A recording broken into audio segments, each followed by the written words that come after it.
সে সাগর ওরফে ভিক্টর।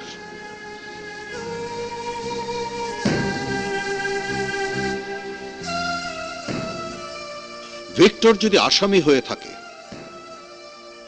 তাহলে প্রধান আসামি হবে সেই বাবা মা যারা শিশুকালে তাকে রক্ষা করতে পারেনি। আসামি হয়ে যাবে সেই পুলিশ অফিসার কিডন্যাপ হয়ে যাওয়া সেদিনে সেই শিশুকে যে উদ্ধার করতে পারেনি। সাগর যদি আসামি হয়ে থাকে তবে সেই বিচারকও একজন আসামি যিনি একজন অপরাধীকে শাস্তি দিতে গিয়ে এক নিষ্পাপ শিশুকে মহাশাস্তি দিয়ে ফেলেছেন। সাগর যদি আসামি হয়ে থাকে তাহলে সেই মাও একজন আসামি যিনি তাকে মাতৃস্নেহ থেকে বঞ্চিত করেছেন, পরিবার থেকে বঞ্চিত করেছেন, সামাজিক শিক্ষা থেকে বঞ্চিত করেছে, এমনকি একটি স্বাধীন দেশের সুনাগরিক হয়ে বেঁচে থাকার অধিকার থেকে বঞ্চিত করেছেন। ইওর অনার, কোথায় সেই সাজাপ্রাপ্ত ফাঁসির আসামি? সে তো ঠিকই পালিয়ে গিয়ে মুক্ত জীবন যাপন করছে।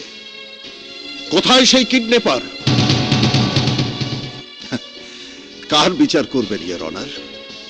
সন্তানকে রক্ষা করতে না পারা সেই পিতামাতা, কিডন্যাপারকে ধরতে না পারা সেই পুলিশ অফিসারের, কিডন্যাপার জাফর খানের, পলাতক আসামি গফফর খানের, নাকি নিরুপায় অসহায় সেদিনের সেই শিশু, আজকের এই যুবকের? কার বিচার করবেন your honour? Order order my dear lawyer, আজ এখানে আমরা অন্য কোনো অপরাধের বিচার করতে আসিনি। আমরা এসেছি আসামি ভিক্টরের বিচার করতে। ভিক্টর যে নিরপরাধ তার কোনো প্রমাণ থাকলে আদালতে পেশ করুন। ইওর অনার, সাগর এক ক্রিমিনাল গ্রুপের ষড়যন্ত্রের শিকার, আর সেই ষড়যন্ত্রের জাল ছিন্ন করতে না পারলে ন্যায় বিচার বিঘ্নিত হবে। ন্যায় বিচার সবারই কাম্য, এবং ন্যায় বিচারের জন্যই আমি আপনার কাছে জানতে চাই সেই ষড়যন্ত্রকারী কে?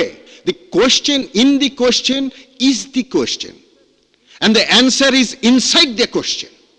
ইয়োর অনার, সেই ক্রিমিনাল চক্রের খোঁজ করার জন্য আমি আসামি সাগর ওরফে ভিক্টরকে একদিনের